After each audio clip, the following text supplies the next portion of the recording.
Campo dei Fiori. À Rome, à Campo dei Fiori, panier d'olives et de citrons. Le vin éclabousse le pavé, jonché de débris de fleurs. Roses fruits de mer déversés par les marchands, poignées de raisins sombres chutent sur le duvet des pêches. C'est ici, sur cette place, qu'on a brûlé Giordano Bruno, qu'un bourreau a invoqué la flamme entourée de badauds curieux.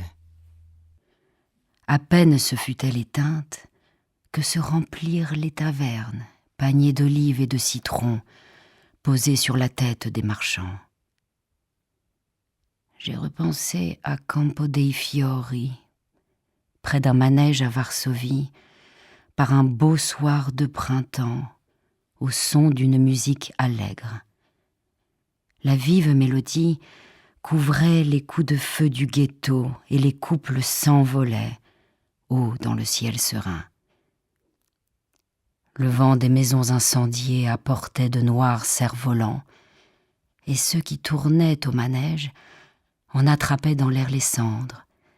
Les robes des filles voletaient au vent des maisons calcinées, et les gens riaient, heureux, par ce beau dimanche varsovien.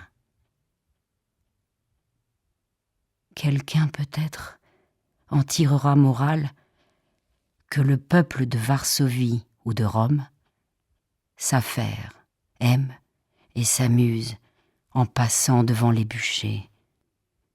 Un autre en déduira sans doute que les choses humaines sont passagères et que l'oubli s'installe avant même que s'éteignent les flammes.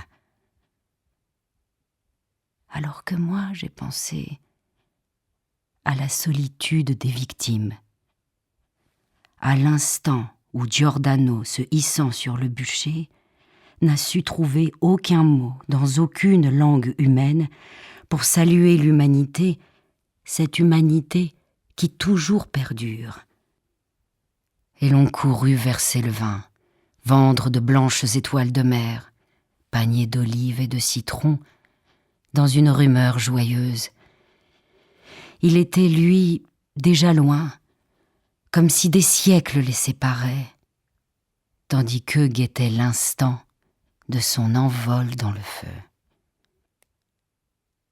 À ceux qui moururent, solitaires, déjà oubliés du monde, notre langue s'est faite étrangère, comme celle d'une ancienne planète. Et tout deviendra légende. Puis après des années, sur un nouveau Campo dei Fiori, le cri du poète allumera la révolte.